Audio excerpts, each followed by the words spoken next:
All right, here we go. Call this meeting to order. Ms. Fazzoni, please call roll. Councilmember Coburn? Yes. Councilman Register? Yes, ma'am. Vice Mayor Jarman? Present. Councilman Casto? Yes, ma'am. Mayor Teddemer? Yes, ma'am. Please rise for the invocation by Dr. Steve Taylor of Emerald Coast Fellowship. Let's pray. Heavenly Father, we're grateful to gather today and to do the work of the community. I'm thankful for those that have been willing to serve, each of the council members and the mayor. We pray that you would bless them. We pray that you would give them wisdom as they lead. I pray that you would also give insight and wisdom to just everybody involved on the city side, as well as those that are here to express their thoughts about things that are happening. We look forward to hearing from some of the good things that are happening in our community as we continue to grow. We're grateful for that. We know that blessing's from you, and we just pray that you give wisdom throughout the proceedings today. We ask it in Christ's name. Amen. Amen. Please join Councilmember Coburn for the pledge. I pledge allegiance to the flag of the United States of America and to the republic for which it stands, one nation, under God, indivisible, with liberty and justice for all.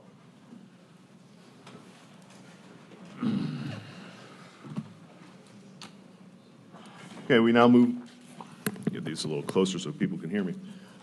We now move on to community announcements. On Monday, September 7th, it is Labor Day. The city offices are closed.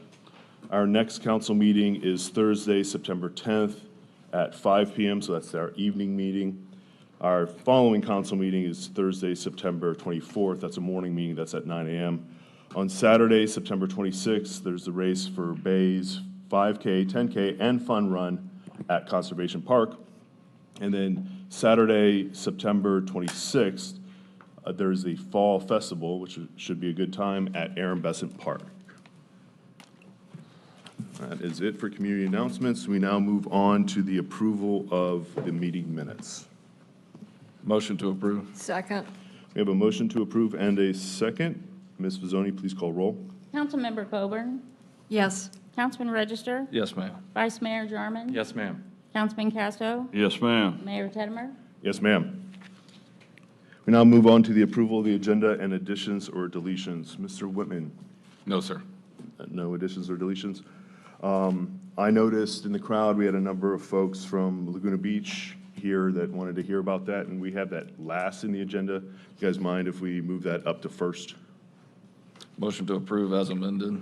Second. Okay, we have a motion to approve and a second. Ms. Fazzoni, please call roll. Councilmember Coburn? Yes. Councilman Register? Yes, ma'am. Vice Mayor Jarman? Yes, ma'am. Councilman Casto? Yes, ma'am. Mayor Teddemer? Yes, ma'am. We now move on to presentations. No, I guess we can't change it now.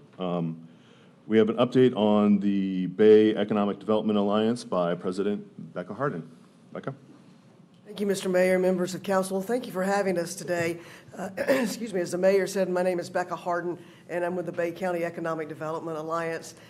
We try to come before you, hopefully a couple times a year, to give you an update on the projects that we've been working in the county and how it has an impact on you and this community. And that's what I'd like to do today, is give you an update on some of the projects that we've recently announced and where they are in as far as development and implementation. The first one that we announced this year in 2026 is Voltari Electric. This is a Canadian marine and boat manufacturing company that is locating on a site that we found that has access to deep water near Robinson Bayou at the end of Frankfort Avenue. You see that here, we put this slide up there for Councilman Register. That's his hotel, Hotel Indigo, and Harrison's. We actually had Voltari's boat in town, and the mayor was able to take a ride on it, and gave a lot of the leadership a ride on their boat. This is a very innovative company. The boat is actually an electric motored boat with a carbon fiber hull, and they plan to create 300 jobs in Bay County, average wage of $75,000 a year, and they're investing more than $40 million in our community. The owner and CEO of the company has already moved here with his family, bought a house in Bay County. He's got his 4 children in our school system now, and the president of the company has already bought a house as well. You see the boat on the right. This is a boat that the company actually manufactures for the Canadian Coast Guard. They are working with the U.S. Coast Guard on a similar boat, and then they also have a contract for these boats with the Navy SEALs in San Diego, California, because it's electric motor. You can't hear the motor, you can't smell the motor, you can't detect the boat from an aerial infrared light. So they are growing in the defense industry. That's why they have to expand in the United States, and thankfully they chose Bay County to expand here, and we're super excited about having Valtari in our community. This is the biggest project that we've ever announced with the Bay County Economic Development Alliance and the community leadership in Bay County and the Airport Authority. This is IAG Aero Group, a company that's headquartered in Miami, Florida, with operations in Rome, Italy. They are a jet engine maintenance company, so they work on big jet engines for GE and for Pratt & Whitney, Raytheon, Rolls-Royce, Airbus, Boeing. They work with the big boys.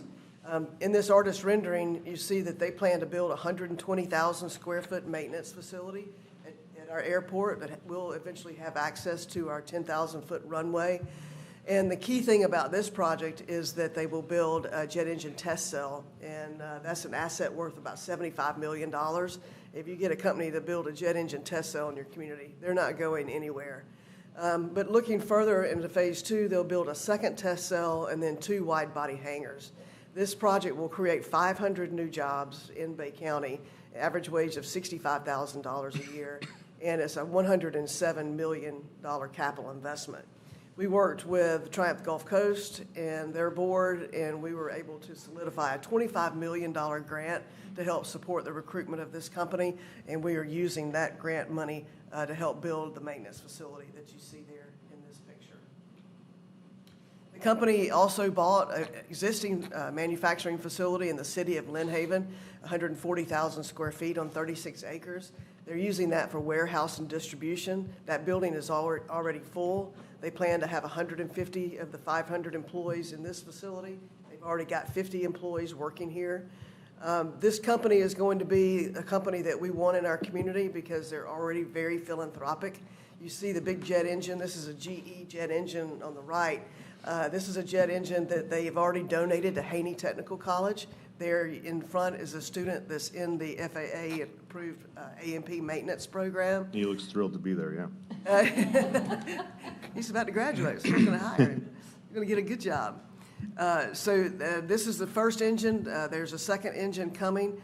Not only did they donate the engines to the college, but they donated an employee for Train the Trainer so that they can train all of our instructors and then all the tooling to work on these engines. That the value of this donation is more than $5 million. So they're already contributing back to our community. This project is a project we worked with the county, and for those of you who are familiar with where the old county incinerator used to be on Highway 231 in the original industrial park, that's what that building is going to look like once Global Impact Products is finished with the retrofit. Global Impact Products is already using our port to import glass from our sister city, Merida, and they will eventually create 150 new jobs and invest more than $15 million in this project. Another aviation company that we were successful in approving is from Connecticut, Oxford Technologies. They too went into an existing building. They'll create 60 jobs, and it's a capital investment of $8 million. You see this equipment is very specialized because they manufactured the leading edge of the Black Hawk helicopter for Sikorsky. And Sikorsky's already been in our community, and we're talking to them about some opportunities as well. And then we recruited Amazon as a last mile distribution center. They went into an existing facility in the port-owned intermodal distribution center off of Highway 231. They've already hired about 100 people and retrofit this building, and this was a $9 million capital investment project. So with these 6 companies, these 5 companies that we announced over the past 2 years, Valtari, IAG, Oxford Global Impact Products, and Amazon. Just those 5 projects alone will create more than 1,000 primary jobs with a capital investment of $175 million over the next 3 to 5 year period. But we wanted to take that a step further, and we partnered with our friends at Florida Power and Light, who did a more extensive economic impact study for our county and the communities in the county. And if you take those 5 new projects and you look over the next 7 to 10 years, almost 3,000 new jobs will be generated from these project announcements, with $140 million in annual revenue and $305 million total value added in the economy of our community. So we're looking forward to this growth. We'll see some major activities happening at our airport, which obviously impacts Panama City Beach and the people who live here. As you go up 79, you see construction projects spreading up every day, and we're excited about the growth that will have a very positive impact in Panama City Beach. We're out there traveling, just so you all know.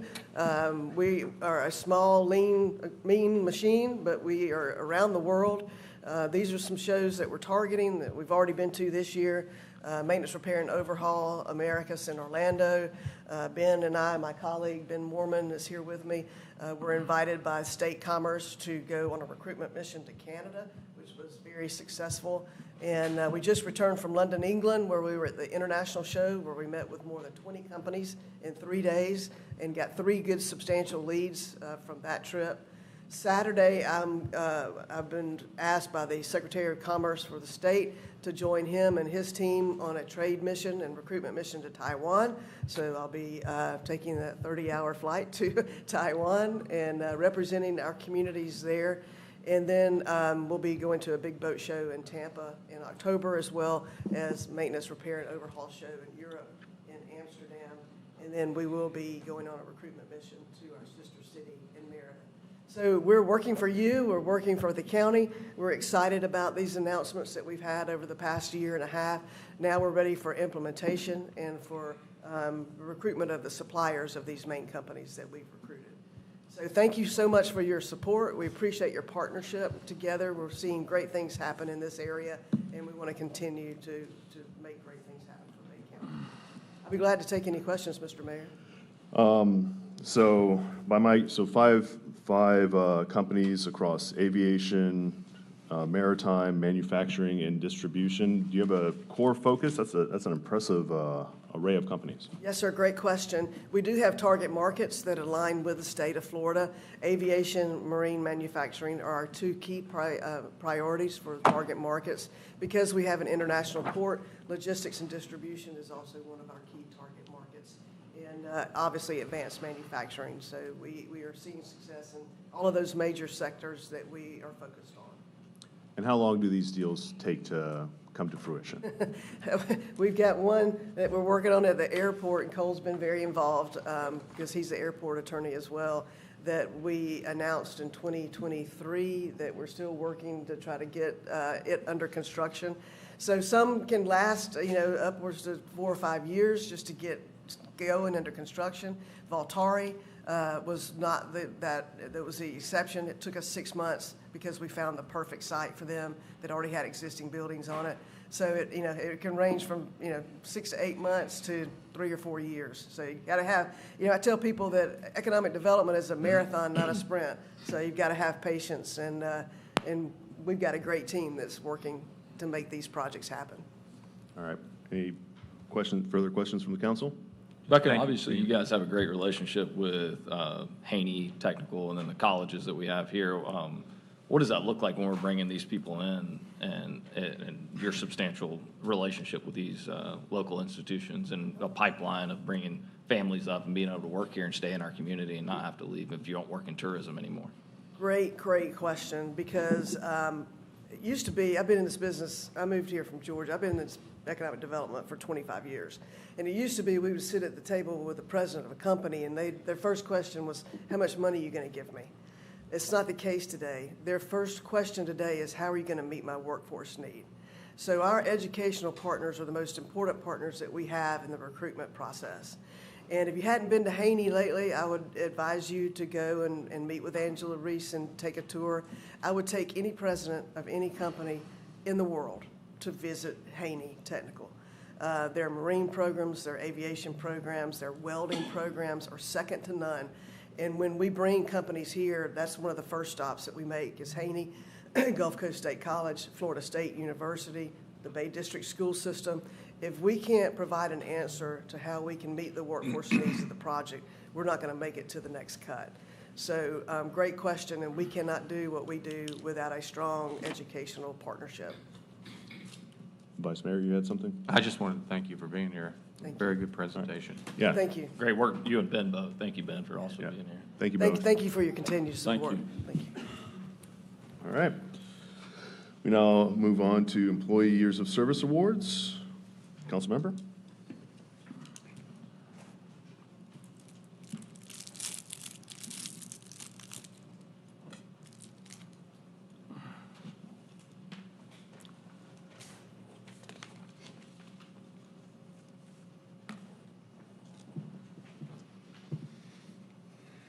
Have Jeremy Cross and Mark Schaefer to please come up and join me.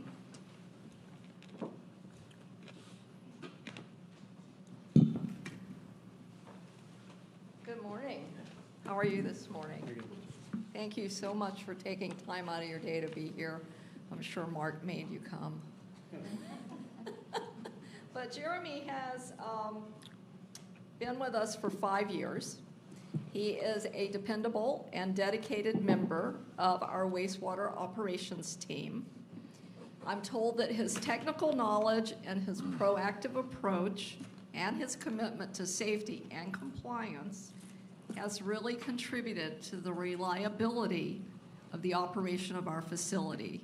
So Jeremy, I'd like to thank you very much for your 5 years of service to the community of Panama City Beach.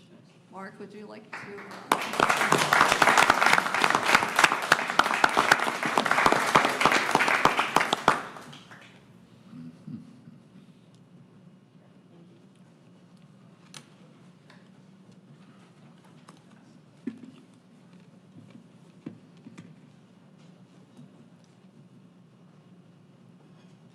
Next, I'd like to ask Officer Sweeten and the chief to come up and join me.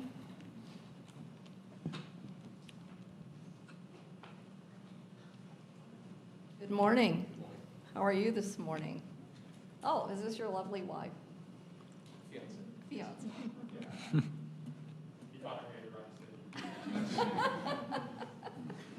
All right, Officer Sweeten. I understand that you're assigned to the Uniform Patrol and you serve as a field training officer, which helps our new officers as they join our force. You're also an active member of our 287G program, and you've received additional training to be able to assist with certain immigration enforcement and federal supervision. So we thank you for all the extra training that you've gone to, for your dedication and your commitment to our city for 10 years. Thank you very much.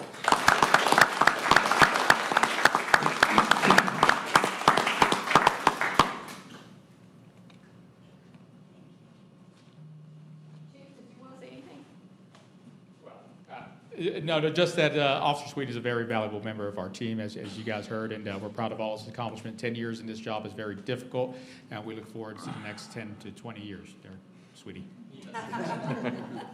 Thank you. And next, I'd like to call up Lee Gilmore and Cheryl Joyner from our parks, and I see Sam's coming up with her. Oh, she's taking the photos. Good morning, Lee. How are you this morning? Well, quite an accomplishment for you today. We are recognizing Lee for 10 years of service. 20 years. Oh, sorry, 20 years. Oh, I was thinking about the last one, was 10 years. Okay, well, we'll give you that 10 back. So for 20 years, he has been working in Parks and Rec. He started part-time when he was 17 years old, helping out over there with the athletics and with maintenance.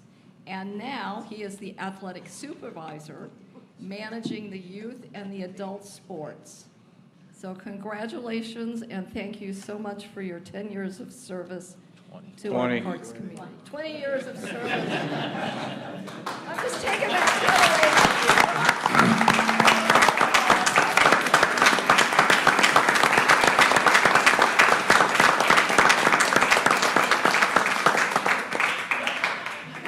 Lee, everyone knows how old you are now, though. I definitely. Lee has one of the hardest jobs, if you know anything about youth sports. I hope you understand that. He has over 2,000 participants in youth and adult sports. So if you do some math, he has about 8,000 people a year when you do parents and grandparents that are not happy with the ref's call that he has to deal with. So we appreciate everything you do, Lee.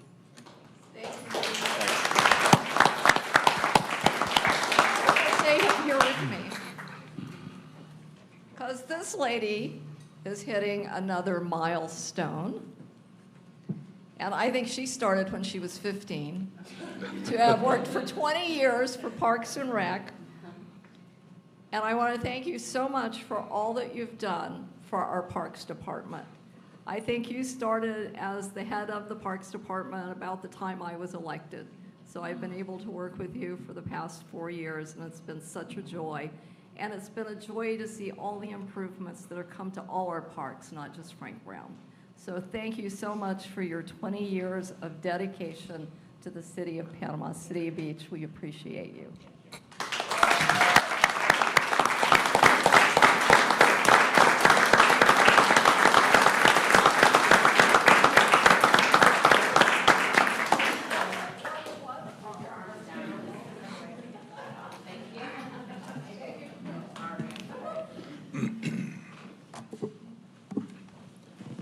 Okay, we now move on to public comment on the consent agenda and non-agenda business. If you guys do have a comment on something on the regular agenda, please wait till that time. This public comment period is for the consent agenda and non-agenda business. Please come up, state your name, address myself or the council as a whole. Please keep your comments related to city business. You'll have 3 minutes.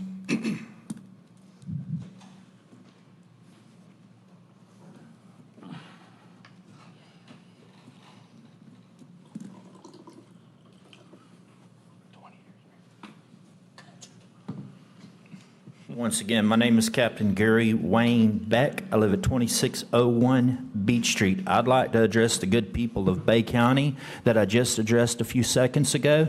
You know, my obligation to hold up the Constitution and Bill of Rights, I put my hand on the Bible in Honolulu, Hawaii. Since then, I've witnessed strong-armed extortion against the weakest of our people, our elderly, and then I have found myself being targeted because I've had all this criminal activity carried out in conjunction and under the grace of the Bay County government.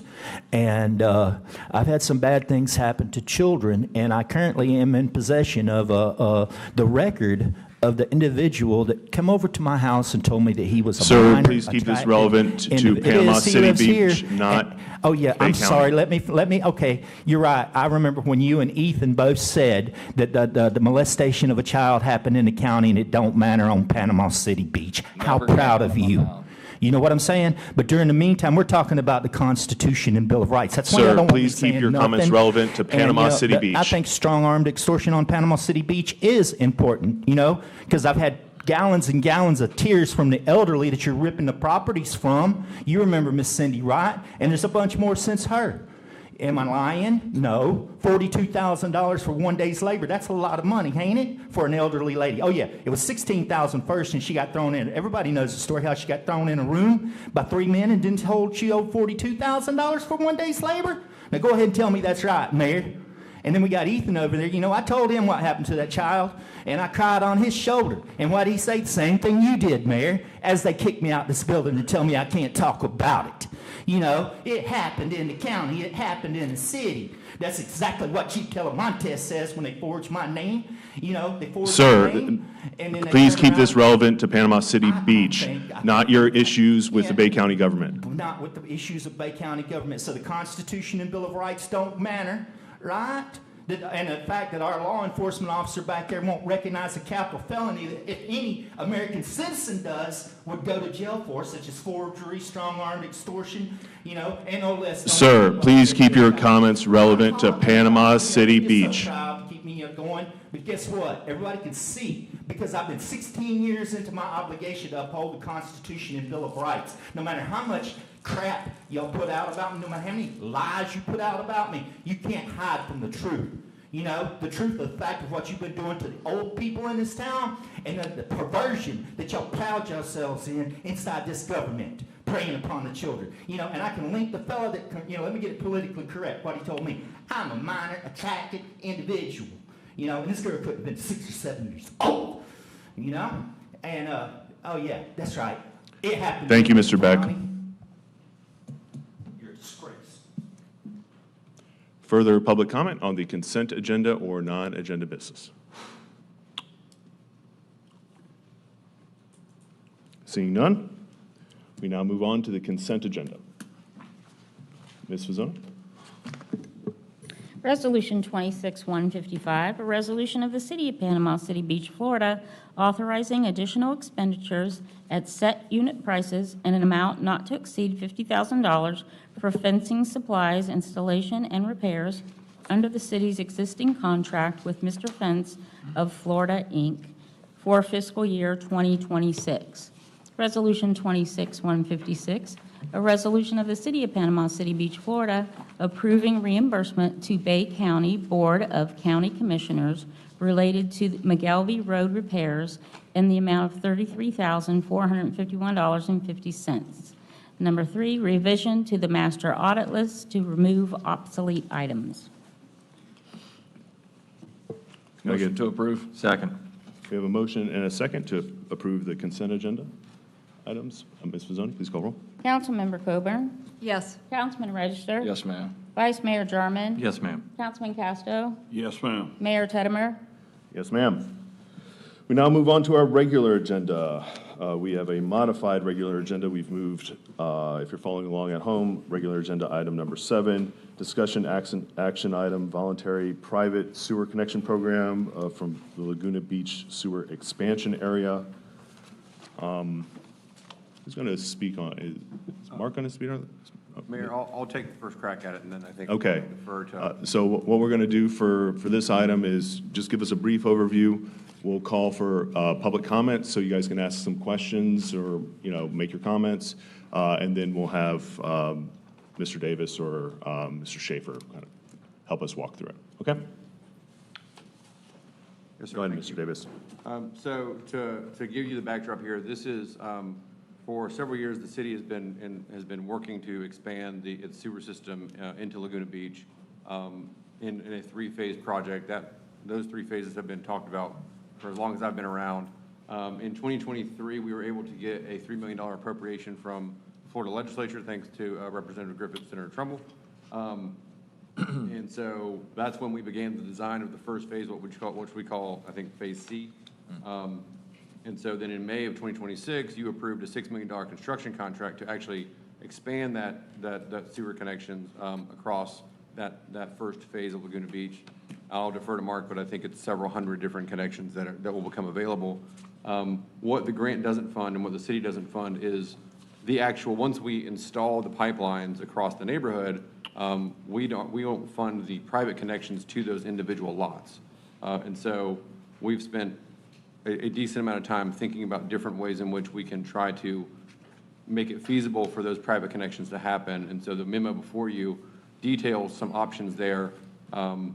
In talking with the utilities department, talking with the city manager, the option that we think is probably the most feasible, both for the private citizen, for the city, is to have the contractor go ahead and install those connections on a voluntary basis if the citizen wants it. So not to force any connections, but to allow for the contractor to take advantage of the pricing that we got from the contractor to give that benefit to the residents and have them elect to have those connections made. And then you have in your packet, you have some options as to how we could essentially finance that connection for the resident and different ways we can collect upon that. And then obviously I can answer any questions or defer to staff on anything else. Okay, so in summary, we're doing sewer line down there. There's a lot of old septic tanks down there. We're gonna fund, or the grant and the city or the utilities department is gonna fund the main connection. Private, while we have the road dug up, private citizens may want to go from their septic, which may be having issues, or you just want to get onto sewer. That's going to be privately funded, but we're discussing options to finance that. And that will allow the citizens to take advantage of the pricing we got from the contractor. Yes, sir. Just to clarify, when we bid out the construction, we also got pricing for these private connections. So it's already kind of incorporated into their contract. Okay, great. So now I'll call for public comment. If you guys have any questions, feel free to come up and ask them. They'll be all addressed after the end of public comment. And just come up, state your name, and you'll have 3 minutes. Yeah, my name is Tim Ford. My dad bought a lot on Laguna Beach in 1958. I was born in 1960. I've been here off and on since 1960. I graduated from Bay High School. They didn't have a high school out here at the time. So I've been here a while. What we're looking for is just as much information as we can get. One, if you've noticed, in the last 2 years, Laguna Beach has come up from the health department. Problems with fecal matter in the Gulf. Like I said, I've been here since 1958. I've never seen that. Another background to that, if you've been on Panama City Beach, you know the carousel. If you go to the carousel, look at the sign sitting there now. It says if you park here, you have to do business at the carousel. That's never happened. What I'm getting to is we're getting a lot more people. What we need to look at is the Airbnb. Nothing against them. There's a lot of Airbnbs coming up. That's economic. What we're looking for is folks like me. We've been here for a long time. We're looking at the cost of going to the septic system, going off the septic system, one, to help save our beach to where we don't have the documentation coming from the health department to where we can't go swim in the Gulf. That is a big issue.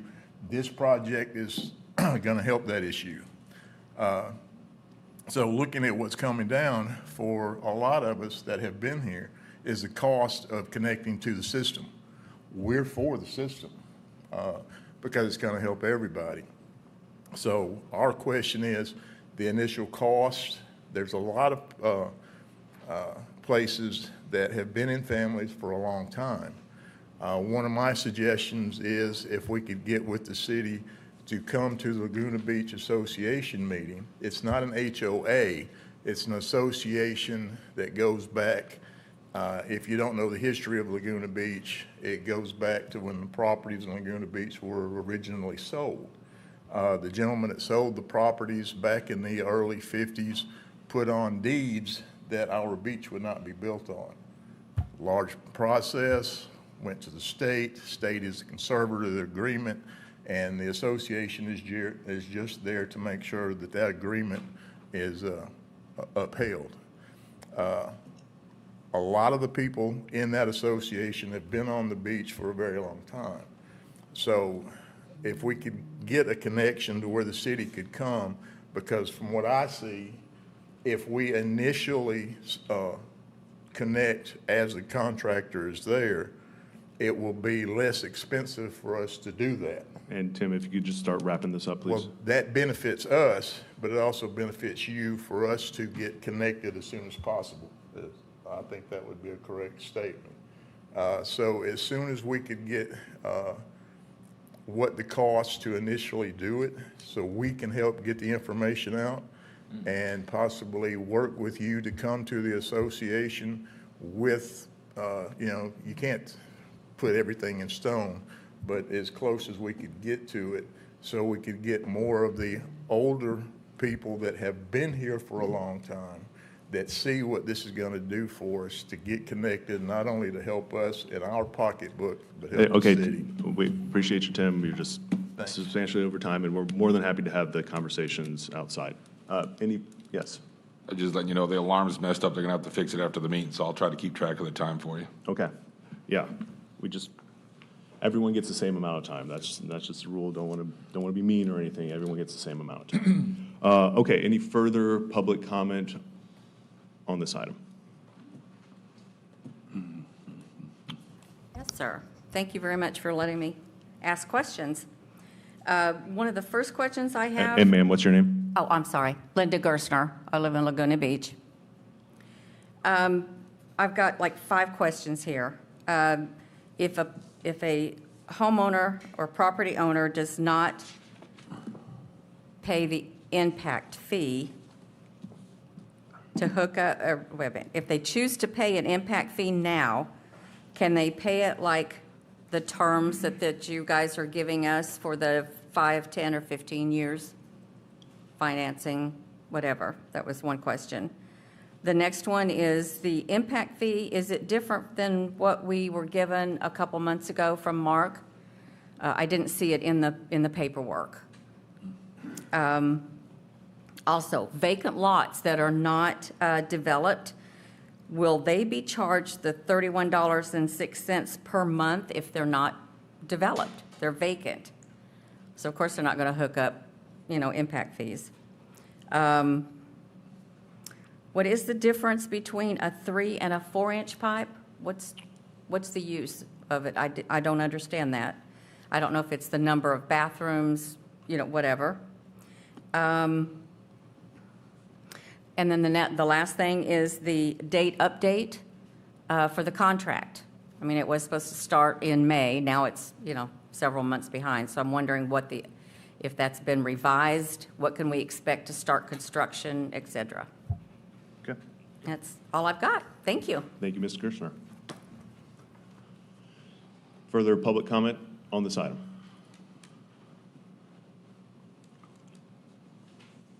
All right. I think several of those questions are kind of mixed between Mr. Davis and Mr. Schaefer. Mr. Schaefer, can you kind of just come up and help us understand this program and address some of the questions of financing, vacant lot charge, 3 versus 4 pipe, 4-inch pipe, day of contract start, and I'll just a minor correction, these aren't, this is government jargon, these aren't impact fees, this should just be a fee for construction. That's correct. First off, the limits of the project, this is, as Mr. Davis indicated, this is the first of 3 phases, and the limits are from DeLuna Place, or DeLuna all the way west to East Lake Shore, north to Back Beach Road, south to Front Beach Road. If it's outside that area, that's not in this phase of the project. I've done, I think, 3 presentations to the Laguna Beach Homeowners Association, but I'll be glad to cover any questions anybody has. Regarding the notice proceed, or the schedule for the project, the notice proceed was issued the 10th of June. The contractor's been a little bit slow getting mobilized, but he has started, and it's barring any rain events or any delays in construction, it should be done in March of next year. Be completed? Yes. There's about 443 or 441 lots in that area, in the service area, and we've used that quantity in the bid form. What we were trying to do is basically leverage the number of homes in that area to get better pricing in our contract and allow that to be available to the homeowners if they wish to use that. They're not required to use it, but basically, and I think we got some really good quotes here in terms of septic tank abandonment. It's less than $2,500, which is much better than they likely could do on their own. Secondary benefit to the homeowners is if they go on this program, septic tanks can fail on you without a moment's notice, and suddenly you have a big time constraint to get something done. This allows them the opportunity to deal with it basically now at an advantageous price. And the city is your in between the contractor and the homeowner in terms of issues in construction and so forth. So we're basically serving as their representative. Mark, between the start time now in March of next year, if I was a homeowner in there, I'd like to know, like, is there a certain time that they have to agree to, or does it just have to be before the completion date? The contractors owes me that date. I don't know what it is just yet. Okay. Typically, they'll put the mains in the street, and then I don't know if they're gonna do it as, in bulk fashion, the entire area, or if they're gonna do it street by street. Okay. Can you speak to the difference between a 3-inch and a 4-inch pipe for the homeowners? Yes, some homes have 4-inch main service exits coming out of the rear of the house. Some of them have 4. Typically, it's a 4-inch line. We just got unit pricing for both options. If the homeowner wanted to stay with the 3-inch, he could, or he could upsize to the 4-inch. Okay. And then the question about the sewer availability charge for vacant lots. The sewer availability charge, the guiding principle there is to basically encourage people that are on septic tanks to get off of septic tanks. I don't know how it's going to apply to an empty lot, but I would think it targets people that are holdouts that want to stay on their septic tank. And it's basically saying, we've expended all this money, the customers and the state have expended money to extend utility service in your area, and that has a cost. And we're trying to, it's certainly not going to recapture that cost, but it's kind of something to incentivize them to get off their septic tanks and connect. The state requirement is that once it's available, they have to connect within a year. Okay. Say that again? The state requirement is what? There's a state requirement that once sewer is available, and they've been given notice about it, they have up to a year to connect.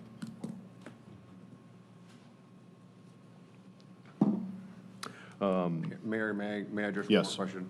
Ms. Gerstner did ask about impact fees, and there are impact fees that will be charged associated with these connections. And this financing option includes financing those impact fees as well. Okay. So just to clarify, it's kind of, Okay. it's a whole cart thing. Okay. And the impact fee I gave in the presentations to Laguna Beach was an example impact fee, and it's just based on a standard 3-bedroom, 2-bath home. If you have, and that's, as you know, our impact fees are a function of fixture units, so if you have a 3-bath home, that number is gonna be higher. But I just used a standard 3-bedroom, 2-bath home, and it was roughly $4,700 Okay. for the sewer impact fee only. That does not include the connection cost, which is the cost of running the pipe from the home to the city sewer, or their front property line at that point of connection. Okay. Mayor, we're looking at an average cost per home around $7,000 for the total hookup and impact fees. Oh, for hookup and connection? Yes, sir. Okay. That would be a standard 3-bedroom, 2-bath homes. If it's a 9-bedroom, 7-bath home, it's gonna be significantly more just because of the fixture count. Okay. Mark, I agree with the gentleman that got up and spoke. It's definitely advantageous for the property owners to tie on the sewer once it becomes available to them. But let's say one of these folks has spent $10,000 or $20,000 in the last couple of years on a new septic tank. And I know in the past, we've encouraged people and helped finance to get them to tie on, and that's what we're talking about today. But you said something about the state law. We still have some folks that haven't tied on. So, I mean, we're not forcing them to tie on. Is that right? I mean, we're encouraging them to tie on, which is, hopefully most of you guys will. But if they don't, they just have to pay the availability fee each month. Is that what the penalty will be for them? Currently, yes. The city's practice right now is to only charge an availability fee. We don't take any other enforcement action for failure to hook up. Okay. And everything's gravity down there. There's no Yes, sir. It's just homeowner's gonna have to put a lift station in or anything. those that have a grinder pump that want to keep it, we can connect. There's a unit price for them to connect that to the service lateral, the gravity lateral. But this is a little different than what we've done in the past. Are we still doing the same option we had in the past where we give them so many? I guess it's up to us how we want to do it, but in the past, we've encouraged them to tie on within 90 days and gave them a break. But this way, we're trying to do a package deal where to let the contractor, we never did that before, so this is something new, right? That's correct. We'll tie it with the construction actually, so they would have the time to hook up when the contractor says they're in that area. That'd be the only option to be able to tie into the system at this cost. It makes After the sense road- to me while they're there to do it. It'd be a better deal for you guys where they're mobilized there to do it. But we just have to figure out how we're gonna get reimbursed back to the city. Is that right? But the state, they are ratcheting up the mandatory connection. So the state language. could come in and The make them legislature sign. is doing that right okay. now. I mean, there's property ownership issues and so forth, but it seems like every legislative session, they keep stepping up, kind of, I you must agree. connect and so forth and so on. There's a benefit to the homeowner because if he gets rid of his septic tank, it frees up a lot of his real estate for other needs. If they wanted to put That's a right. swimming pool in or add a room to their home or so forth, they were restricted before because they had to accommodate this drain field and the septic tank. So there is added benefit in terms of I appreciation hope of we can the get rid property of all value. of them personally, but anyhow, thank you for your presentation. You've answered my question. Vice Mayor? One of the questions the gentleman asked was the cost for the hookup. Just so everyone knows, that's going to be on a case-by-case basis based off the fixtures and the size of the home. And then I guess the resident would have to come forward and say, I want to become part of this program, whatever we decide we're going to do. And then at that time, they would be able to get an accurate assessment of what the cost would be. We can give you what a basic one would be, but Right. specific to each home, it's probably going to change. Yeah, if the sewer currently exits the home in the rear and the septic tank's in the backyard, now the piping has to wrap all the way around the home to get to the main connection at the street. Whereas if it's plumbed out of the front of the house, it's much less expensive to do that. I just wanted to But the fixed clear. costs of septic tank abandonment, we have that cost in there. And some other costs like site work, those are fixed, but the quantity of pipe, it varies home to home that it's gonna cost to do that. All right, I just wanted to address that because there is not one set price for everybody.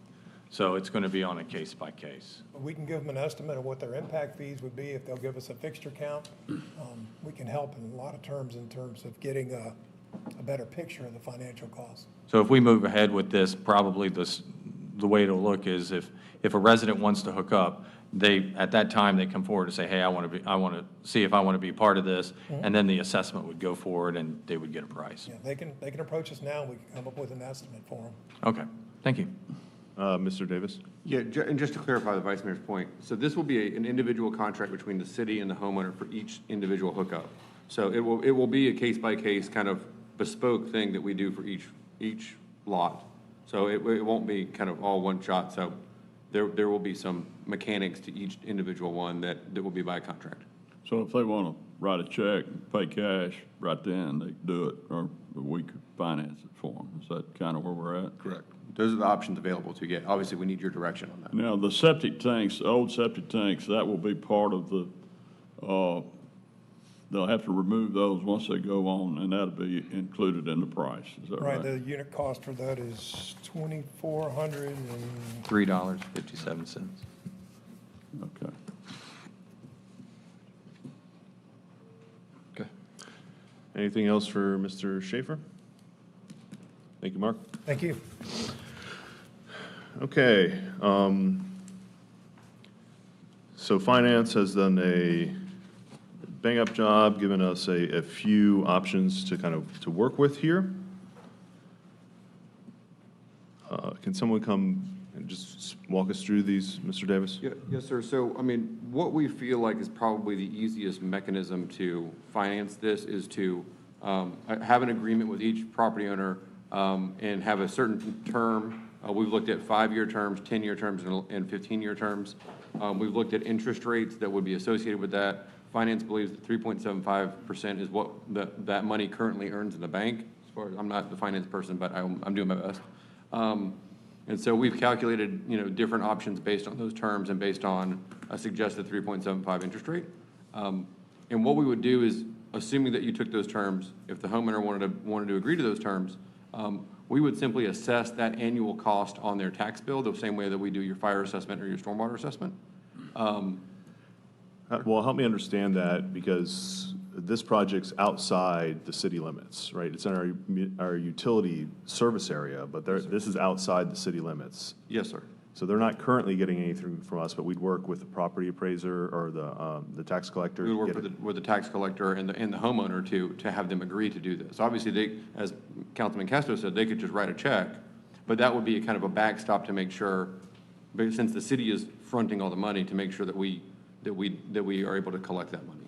In the past, what happened is the city took mortgages on the properties, and there was a more complicated collection system, and it was administratively burdensome and didn't work out very well. So this is what we think is a simplified version that allows everybody to kind of get what they need.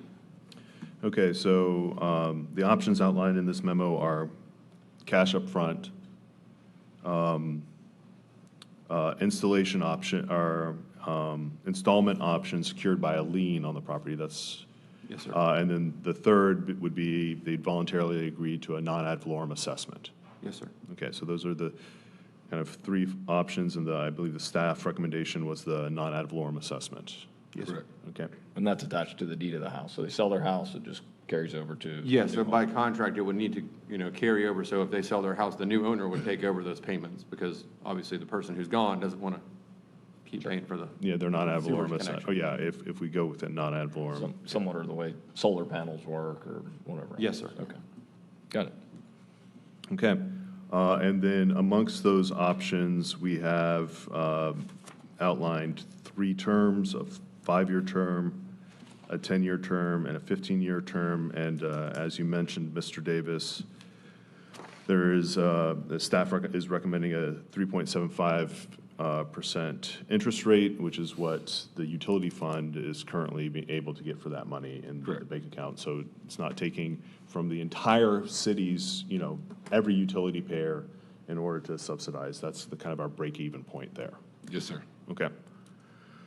And then I see that staff has recommended basically a 10-year term at that 3.75% and non-ad valorem assessment. So I think that's a useful starting point for discussion.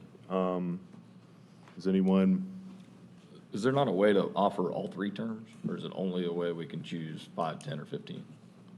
That's probably a finance question, because they're the ones that have to track all this and make sure that it all works. When we did the lien in the early 2000s, it was very taxing on our finance department, because if they sent in their bill, we didn't know if it was going towards their water bill or to the actual lien of their property. So we're asking for the non-ad valorem. Now, if you guys recommend that, we could also recommend number 1, where they can write a check to the city and we can reimburse Royal American if they want to pay it all up front. Those would be the 2 options I'd recommend.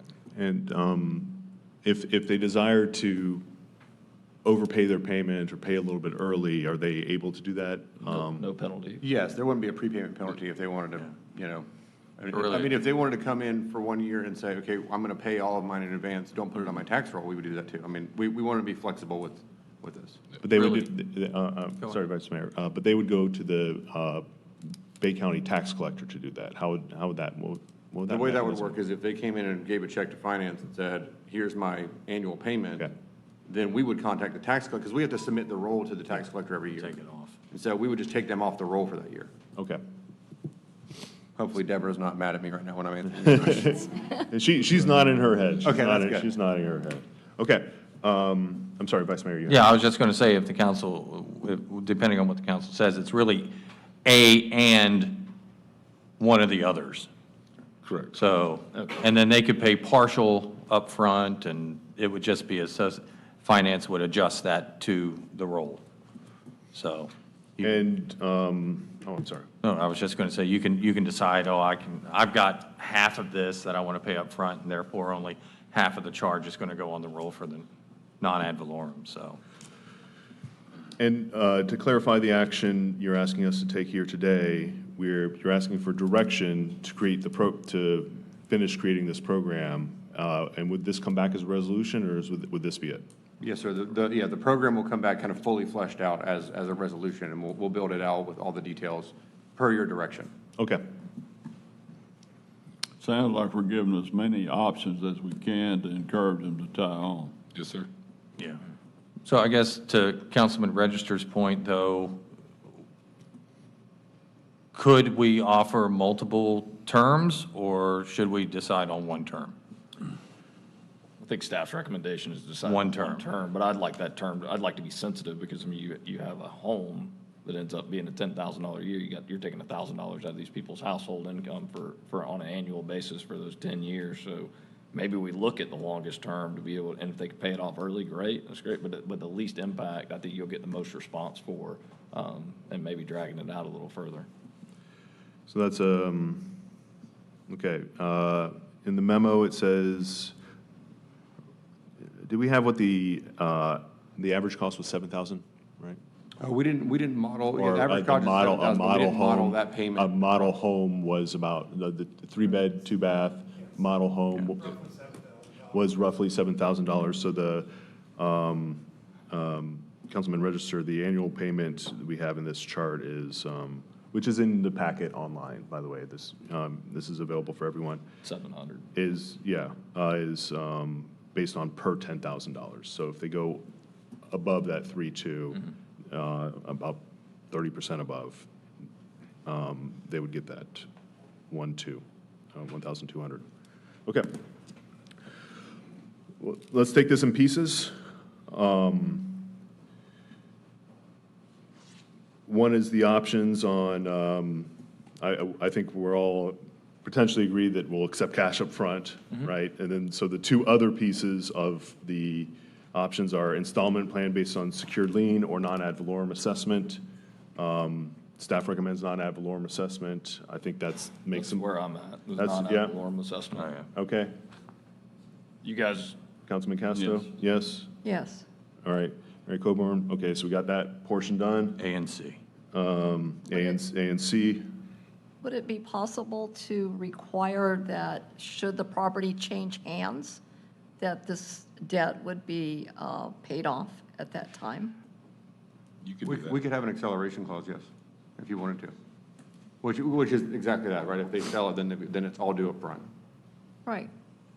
Okay. Do we want to, what do I we think about personally it? don't want to do that, but that's my personal opinion. Okay. Oh, it's just a suggestion. Yeah. You know. Yeah, I think just keeping it with the property, it would have to be disclosed at the property sale price, at the property sale time. Any prospective buyer would have to do their own diligence. And so, you know, I think let's just keep it. At that point, they can roll it in the loan and get some extra. Yeah, they could, pay it or they could pay, whatever they want. could pay it out because that would have to be At disclosed. that point. Yep. Yeah, it just kind of makes sense to clean it up at that point. Yeah, I To think, me. yeah, it's a good idea. I just think, let's just try and keep this one simple, is my opinion on it. Thoughts? 15 years? Okay, so now we're moving on to the term, well, let's talk about the interest rate first, and then we can do the term. The proposed interest rate is 3.75, which is a pretty good, very good rate. I think what home mortgages now are over. 6.25. Yeah, over 6, so it's a very good rate, and it's just basically, the city's not making any money on this. It's just, this is what keeps the utility fund whole. Correct. Without having the rest of the subscribers basically subsidizing this program. So 3.75? I'm good with that. Question. Yeah. There's also a fee associated with the tax collector collecting this, correct? I believe it's usually 2%. Is that going to be added in as well? We would need to add that into the total amount of essentially the amount of the debt. Right? Okay, I just wanted To make sure that. Yeah. make that clear. Correct. So, Good point. All right. Mayor. Okay, so everyone's good with 3.75, Paul? Yes. Vice Mayor? Yes, sir. Yeah. Yep, okay. Got those two, now we're talking term. We have 5-year term, 10-year term, 15-year term proposed and modeled here. We could pick, 14 and a half years if we wanted to, but, start with those three options. What are the thoughts of the council? I agree with Councilman, or Vice Mayor, Mayor. I'd give them as many years as possible, 15 years if they want to pay it off earlier, if they can, Okay. I'm good with 15. I'm good with 15. I think that lowers I think you're gonna get a lot more participation at that point as well. Yes, absolutely. Okay. Councilmember I'm fine Pilgrim? with that. Okay, 15. So can someone do a motion to wrap this entire thing up? Vice Mayor, you're the one who boy. can do the Okay. complicated motions. This is more of a direct staff, isn't it? Motion, correct? Yes. Motion to direct staff to create a resolution for sewer hookup in North Lagoon project to accommodate the proposed options A and C. C option being including a 3.75 percentage rate and a 15-year term. Second. Okay, we have a motion and a second to, I'm not going to repeat what he just said. Ms. Fazzoni, please call roll. Councilmember Coburn? Yes. Councilman Register? Yes, ma'am. Vice Mayor Jarman? Yes, ma'am. Councilman Casto? Yes, ma'am. Mayor Teddemer? Yes, ma'am. Okay. So that will come back to us as a resolution, and obviously staff can be in contact with you folks. And I know Mark had said he'd been to a few of your meetings. You know, we're happy to continue to talk through this process. It won't be enacted until we do the resolution. Okay, so this was just discussing what goes into the resolution. The resolution is going to come back to us. Okay. But I would encourage everyone to get out there and spread the word because apparently they have already kind of started. So everyone kind of needs to be ready to pull the trigger if they want to do it. Okay. Thank you. That was originally regular agenda item number 7, which we moved to first. We're now going on our regularly scheduled agenda to agenda item number 1, large conditional use application located at 12201 Hutchinson Boulevard. This is a public hearing, quasi-judicial use. Okay, there's extra mechanics. Yep. Whenever we get one of these quasi-judicial uses, I have to read a bunch of stuff. This is a hearing to consider the approval of a large conditional use application from LSE Shipwreck Island LLC, Section 5.06.01 of the City's Land Development Code. This is a quasi-judicial hearing governed by the City's Land Development Code. This hearing is based on the recommendation of the Planning Board's approval. Members of the council have been provided a copy of that order for our review. We will now begin the hearing. We move on to swearing in the witnesses. Will all persons wishing to speak during this hearing please rise to be sworn in? Lynn? Do you swear or affirm that the evidence you're about to give will be the truth, the whole truth, and nothing but the truth? Okay. Mr. Leonard, were the notice requirements met for this hearing? Yes, sir. Okay. We now move on to disclosures. At this time, we will ask each member of the council to make their Jennings disclosure. Nothing to disclose, Mayor. Nothing to disclose. Nothing to disclose. Nothing to disclose. I also have nothing to disclose. Next is the staff presentation. At this point, or at this time, we will hear the staff's report. Mr. Leonard. Thank you, Mayor and Council. This is a large conditional use. That's why it's coming before you. It's over 3 acres in size. It's to, the applicant is LSE Shipwreck LLC, and they've submitted the large conditional use application for a new water slide at Shipwreck Island Water Park. The property is zoned CH, and it's in the FBO2 zoning district. And because it's a conditional use, it would have to meet 12 general criteria, and then there's also about 5 or 6 specific criteria that would apply to an amusement use as well. And the City Council, you have discretion to impose conditions. It determines that are necessary to satisfy those required findings, and if the required findings are met, then the request must be approved. The applicant held his required community meeting on August the 4th prior to the Planning Board meeting, and then the Planning Board recommended approval of this request at its meeting on August the 12th, 2026, with the following conditions, and there's 2 of them. One is that a 20-foot setback from Hutchinson Boulevard is met on all portions of the new amusement structure, and number 2, a modification allowing the existing 6-foot black chain link fencing to remain in lieu of required solid-faced fence. I'm sorry, what was the setback? 20 feet. It is 20 feet for the entire structure of the new water slide. Okay. And And that is it. Okay. That is it for the staff presentation. Yes, Mr. sir. Leonard? Thank you, Mr. Leonard. At this time, we will hear from the applicant.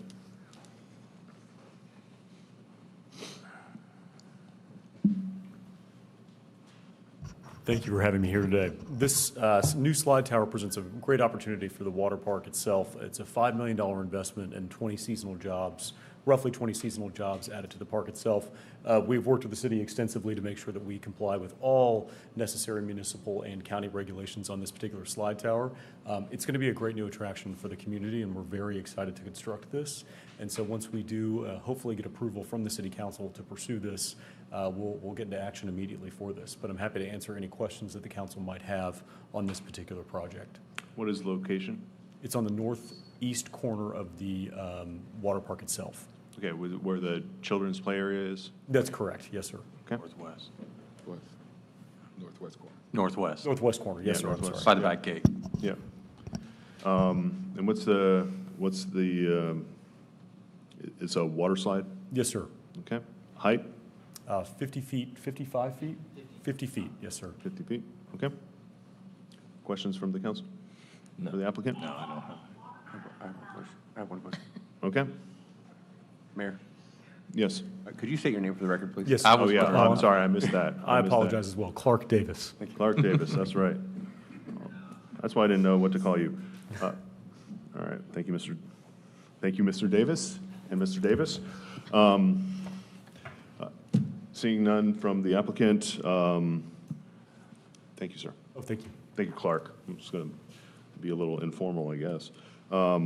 At this time, we will hear from any affected parties who wish to speak. Please come up, state your name and address for the record. Any affected parties? Okay. At this time, we will take any public comment. Any public comment? Seeing none. At this time, we will hear any rebuttal by staff, any affected party, or the applicant. No rebuttal. No rebuttal. Okay. Mr. Davis, do you have anything to add? No, sir. Okay. At this time, we'll close the evidentiary portion of the hearing. At this time, we will hear any closing arguments by the staff, then the applicant. Any closing arguments? No closing arguments. We will move to council discussion. Okay, so we have a conditional use. The planning board put on the 20-foot setback and required them, allowed them to keep the existing chain link fence instead of moving to a bigger fence, which is required. I think the chain link fence makes it more aesthetically appealing to continue the same chain link the whole way around. It just looks good, and I think the 20-foot setback's good. Okay. It's a water park. You want to see what's in there. Exactly, especially at night. No kidding. It's good for security. Everybody loves a good slide. Okay. Mr. Davis, just for clarification, if we approve this with the recommended conditions by the planning, we have to re-add the conditions recommended by the planning board? I mean, you can just adopt the planning board's order, and that's fine. Okay, so a potential motion could be just to adopt the planning board's order? Yeah, motion to adopt the planning board's order of the 20-foot setback and required chain link fencing in lieu of the, what we would normally require. Okay. And to approve, or? Yeah, to approve. Okay. Second. We have a motion to adopt the planning board's order and to approve, and a second. Ms. Fazzoni, please call roll. Councilmember Coburn? Yes. Councilman Register? Yes, ma'am. Vice Mayor Jarman? Yes, ma'am. Councilman Casto? Yes, ma'am. Mayor Tedmer? Yes, ma'am. Okay. Got through that one. We now move on to resolution, regular agenda item number 2, resolution 26-133. Mr. Davis. A resolution amending the budget for the city of Panama City Beach, Florida for the fiscal year 2025-2026, appropriating revenues and providing an effective date. Okay. Is there any public comment on this item? Seeing none, Mr. Davis, could you help us understand what we're doing here? I would probably ask Ms. Yeah. Gibbs Okay. to do this one. I'm All right. take a break. Okay. Quick Sounds response good. is, quick response is a true up. Yeah. Okay, so before you, you have the amended budget for fiscal year 2026. And all through the year, council, there has been budget amendments presented to you that you have approved. And also throughout the year, the department heads have also made some budget amendments with the approval from city manager and myself within their authority, within our authority. So the budget amendment that you have before you encompasses all of those amendments for 2026. Okay, so this is the budget we originally approved, and then as we enacted them through resolutions throughout the year, and then as the department heads if the request was under Drew's spending authority or within Drew's spending authority, it encompasses those as well. Is that accurate, Ms. Gibson? Yes, sir. Gibson? Okay. Yes, sir. Any questions? Motion approved. Just Oh, a second. Okay. I got. Okay. Do you need Ms. Gibson up here for this? Yeah, I mean, possibly. I don't. Okay, all right, But I go ahead. necessarily need her, but I've got some calls yesterday from some folks in the community about Bayway, and we're kind of short on a $41,000 shortfall for Bayway and transportation. With that being said, I think we got our wires crossed here, because I think in a TPO meeting earlier, before we did our budget meeting last year, and this is all truing up this year, 2026, there was a TPO meeting held, and everybody kind of agreed at that point that each municipality would pay the shortfall. The TDC did not pick up that year. I have worked out with TDC to pick it up going forward, but we had a $41,000 shortfall that I think we had a meeting. So I'm just looking for some clarification from our TPO members of what that looks like, and just to have some discussion, because right now we have a problem, and I'd love to kind of address it. We got a pretty large cash carry forward, and I want, if we did agree as a municipality in that meeting, then I'd like to uphold what we said we would do and cover the $41,000. So to clarify, Mr. Register, we passed the budget at this council, and that had the $41,000 in it. But then- 45. I think 45, we yeah, it was just paid. 45. Yeah, 40, it was 86, I think we paid 45, leaving Yeah. about 41.2 something, I believe. Yeah, we passed 49,775, but then the TPO voted for their budget that didn't include that was a higher contribution from the city. Yeah, I think there was some conversation. We just got some wires crossed, and it's something we've missed, and we've got a shortfall, and it's an opportunity for us to rectify the shortfall and fix a problem that we've got at hand. And Is that something we want? Wouldn't that go in the next item, J3, on the 26-27 so budget? 26 and 27, this was actually for last year that we're short in the year that we're in right now. But next year, we've got the TDC to pick up that portion, so I worked hard to So get we're TDC in to the be able to do proper, that. if you want to make an adjustment, it would be on J2, not on J3 then, right? Correct. Okay. And what's your recommendation or your motion? My recommendation would be to cover the $41,000. This is a system that our workforce uses to get up and down Front Beach Road, and I think it's important. I'll second we it. do. I agree with you. Okay. And just for clarification, we were made aware of this early enough to where we have built 2 different resolutions depending on your action. So that's already, finance staff has already kind of built that in, so we can immediately kind of move in that direction if you want to. And it's in front of you on your dais. Okay. And as of right now, it's a one-off. Yes, Because definitely. TDC is picking it up. Yeah, TDC will pick up next year, and we won't have this problem going forward. But, I mean, I think it's important that we get our workforce too. I agree. mean, these people live in our communities, they pay tax in our communities, we need to be able to get them to and from work. So it's just, I think we got some wires crossed, and no fault of anybody's, just something we can do to fix the problem and rectify how we move forward. Do we have an MOU with Bayway or the TPO for this? Well, I think, I mean, I've been on the TPO, and this all came into being before I was ever on the TPO, so I don't know the background on that. And I don't know that Paul would know, because Paul didn't come on until, 2 years ago? I think they vote on it every year. I do not recall having voted on it. Mr. Davis, do we have a MOU with the But TPO? I'm just, I haven't seen an MOU. I mean, my understanding is at the TPO level, the the cost share amongst the cities is. Ms. Gibson, feel free to sit down. Okay, thank you.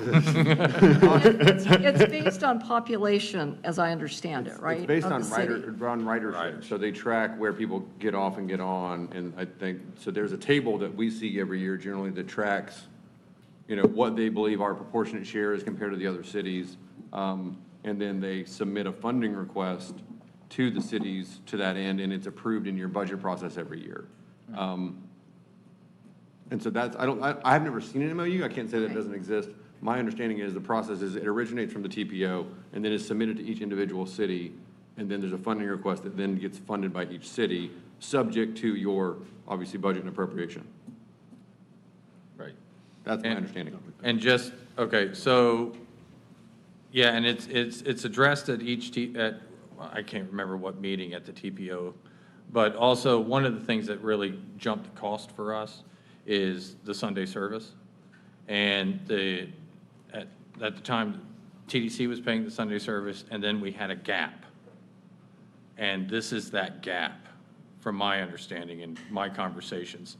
And so, and That's correct. I want to say February's meeting or something, it was addressed at the TPO. I'll have to go back and double check. But then coming up on the next cycle, the TDC has looked at it and said, okay, I think we're going to be funding this as well, so.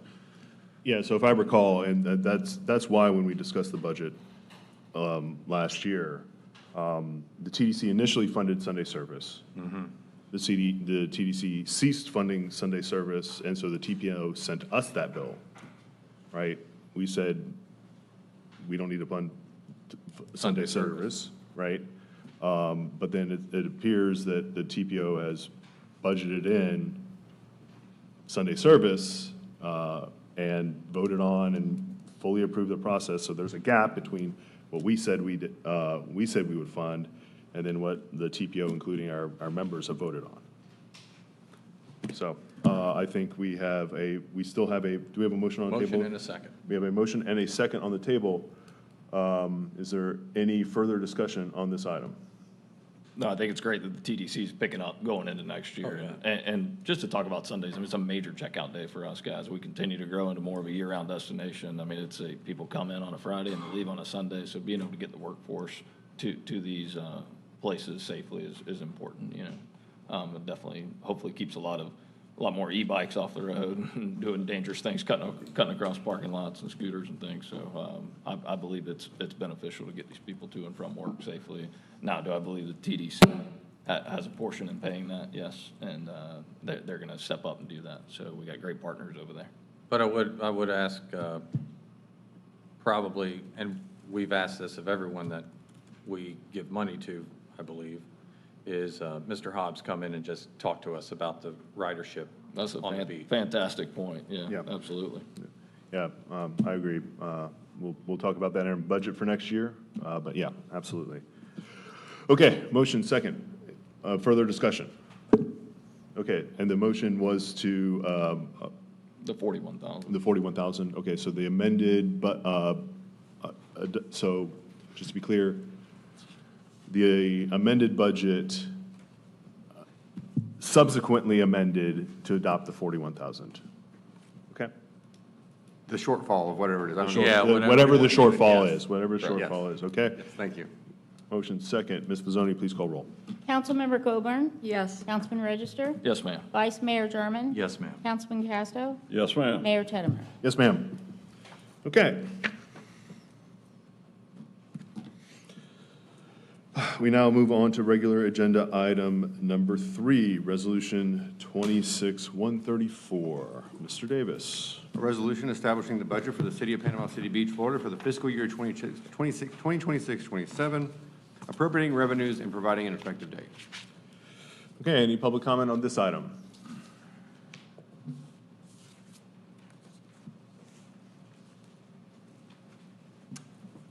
Good morning. My name is Jessica Graham. I'm the Executive Director of the St. Andrew St. Joseph Bays Estuary Program. I try to come in front of you every year and give you an update of everything, so I just wanted to quickly update you on some of our projects we have. One of those is Lititraps, which are catch basins that we install in stormwater drains that capture organic and trash. We have 6 of them installed near Aaron Besant Park, and in a year, we've collected 260 pounds of debris and kept that from draining into the adjacent lakes there, which eventually would turn into muck. We've also captured one trap alone right there by that pond has captured 80 pounds. We sometimes have to shovel the leaf litter out of the trap because it's so thick. We also capture a lot of trash from different events that are there, so we are seeing a measurable impact. I really want to give a shout out to the public works staff. They're fantastic. They meet us out there. They do all the hard lifting and the traffic control. We try to keep it as easy as possible on them, but they do a fantastic job and really appreciate their support. We also have a couple other projects, a microbial source tracking project that will actually look at what the source of the fecal coliform in the waterways. You saw a lot of swim advisories last year. Surprisingly, this was swim advisories during dry conditions, not wet conditions. So understanding the source of that is important, and we'll be doing that at all of those Healthy Beaches locations in and around the city. Another aspect that we're doing is harmful algal bloom monitoring. That is monitoring for red tide events. We had a very large red tide event last year that lasted into January. We saw dolphin mortality from that. Scallops are closed in Gulf County because of that. So the more that we can get on top of it, we can then work with Mote Marine Laboratories to deploy technologies to actually kill the red tide before it gets inshore, ideally. It's still all in testing phase, but we've trained citizens on how to collect these samples, and then we are analyzing the samples to try to get on it earlier than later. And just to kind of put everything together for the estuary program and what it contributes economically, we did an economic assessment in 2023, and the estuary of just a half-mile buffer around both the beaches and the estuary indirectly and directly contribute $9.7 billion in total economic output. It provides substantial economic returns, both safeguarding our natural resources as well as to tourism and our community's way of life. Thank you very much. Okay. And thank you, I'm Ms. happy Graham. to answer any questions. Yeah, I'm going to let public comment go through, and then I have some questions to ask. Further public comment on Resolution 26-134, which is the budget for fiscal year 26-27. Okay. Seeing none, yeah, Ms. Graham, I had a few questions. Hold on there. You had some questions. Yeah. Yes, sir. Ms. Graham, the city does very few contributions to organizations, and we ask those who are requesting that funding to submit their request before we have the budget workshop. We did not receive this request in time. You have a member of the estuary committee on here, so we've worked to carve some time out, but why weren't we able to receive the request in time? I'm still getting used to the timing of the requests. We just started producing these requests to the cities last year, and so I was kind of caught off guard of when you guys started your budget workshops in time to be able to get that request in, but I'll be remedying that and getting it in sooner. Okay, and what is the amount of the request? $20,000. $20,000, okay. And for the other contributions, we had gotten actual budgets on their side. Would you be able to produce that in the future?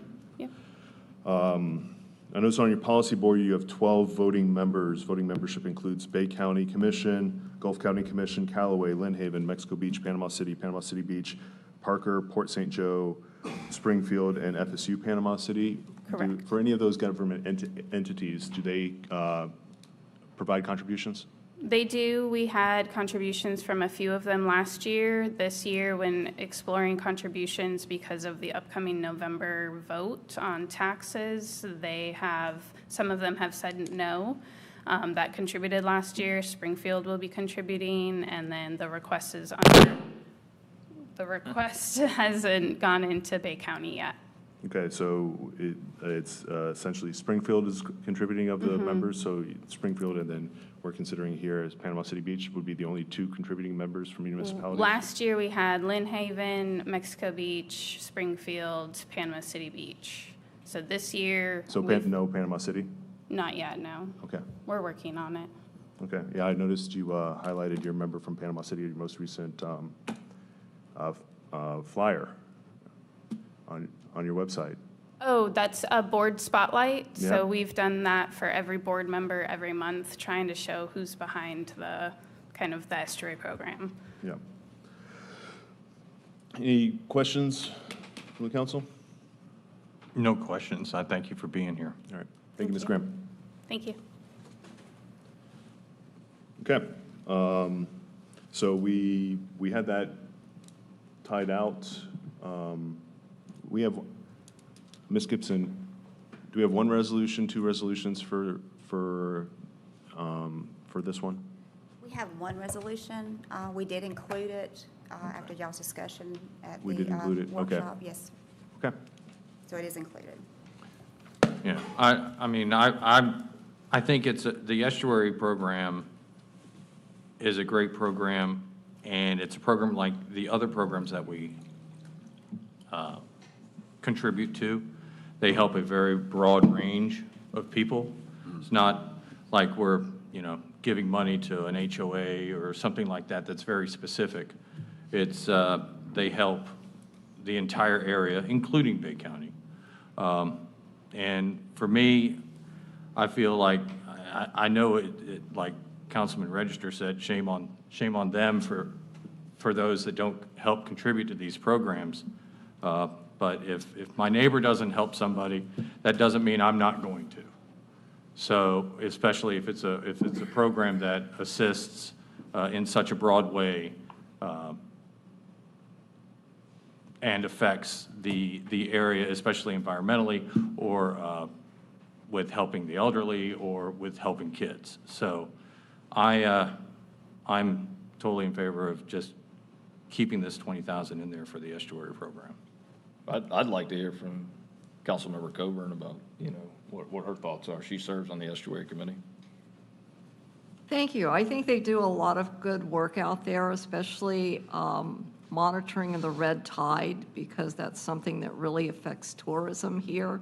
I can remember when I first moved here, we had several years when the red tide was really bad, and it was miserable for everyone. So anything that we can do to protect our waterways and to decrease that and make sure that our waters are safe for swimming, I think is really important.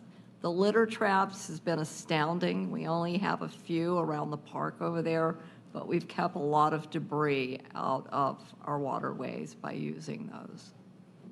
So I think they do good work, and I would really like to see us support them in pushing forward for our national designation so that they can qualify for additional grants that we currently can't qualify for. Jessica has done a really good job of getting grants and moving the projects along, but now money's getting much tighter, and you need that national designation in order to really qualify for some of the larger grants. And what is it that we need to do to help with that?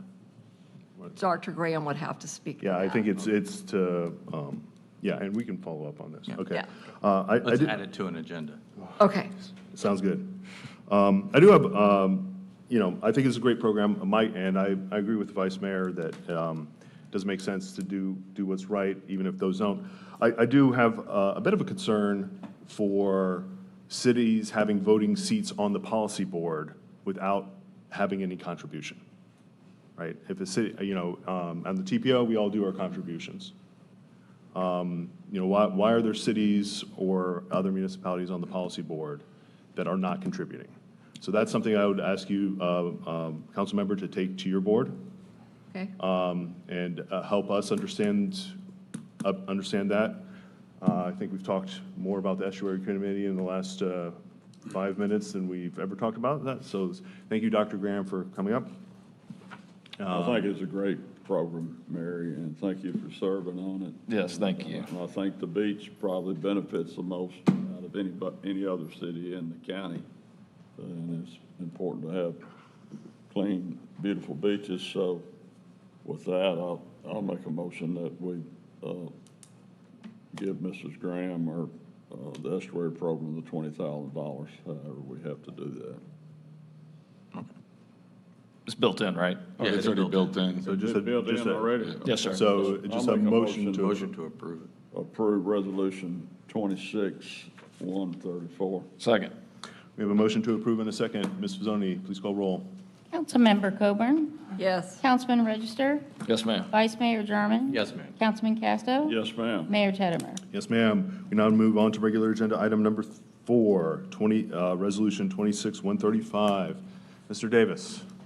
A resolution of the City Council of the City of Panama City Beach, Florida, and ex officio as the governing body of Panama City Beach Community Redevelopment Agency, making findings of fact, amending the budget for the Panama City Beach Community Redevelopment Agency for the fiscal year commencing on October 1, 2025, and ending on September 30, 2026, establishing the budget for the Panama City Beach Community Redevelopment Agency for the fiscal year commencing on October 1st, 2026, and ending on September 30, 2027, appropriating the use of funds shown therein as stated and as may be necessary or deemed necessary to defray all expenses and liabilities relating to the respective Pier Park and Front Beach Road redevelopment plans for each such fiscal year and providing an immediately effective date. Sounds like a consent agenda item, honestly. Any public comment on this item? Any public comment on this item? Seeing none, Ms. Gibson, please. Yes, sir. This resolution is for the amended budget for the CRA fund for 2026, as well as the proposed budget for the CRA fund for 2027. So each year, there's things that happen that we have to adjust to things that happen that require our adjustments to our revenues and expenses, and those amendments are in that 26 budget amendment within that resolution. And then also you have the proposed CRA budget that is we prepare in accordance with the Florida statute, section 163.387, which requires that we follow and use the outlined redevelopment plan. And that's it. Okay. Thank you, Ms. Gibson. So this is same process we just went through for the general fund for the CRA because it's separate. Okay. Well, Motion to approve 26-135. Second. we have a motion to approve in a second. Ms. Fazzoni, please call roll. Councilmember Coburn? Yes. Councilman Register? Yes, ma'am. Vice Mayor Jarman? Yes, ma'am. Councilman Yes, ma'am. Casto? Mayor Teddemer? Yes, ma'am.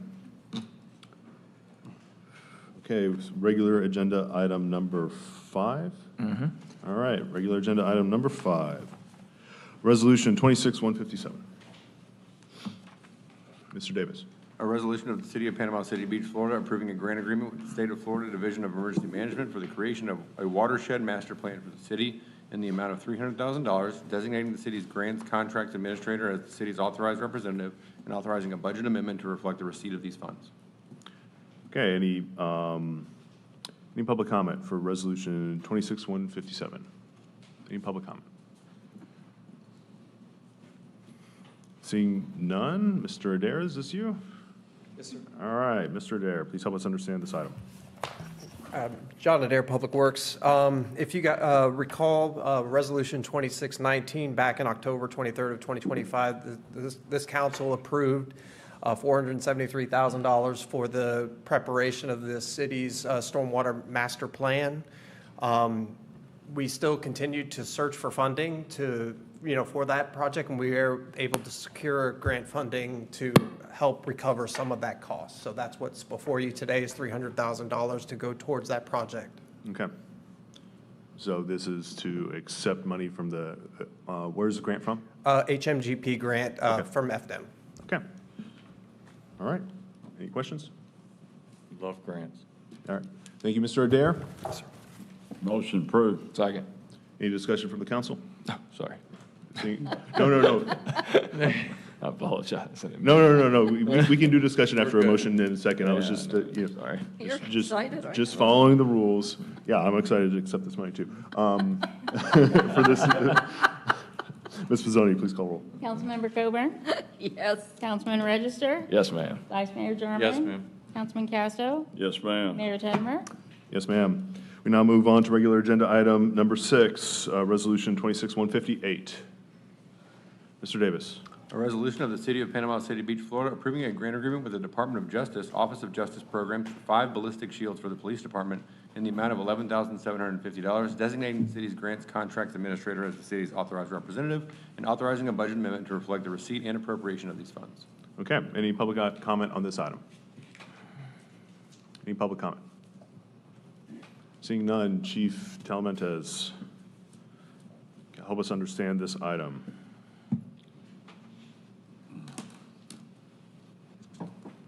Mayor Council, a while ago now, we applied for a grant to the Department of Justice for 5 ballistic shields. These ballistic shields are utilized for tactical operations, patrol operations, and just another piece of equipment to help keep our guys safe out there on the street.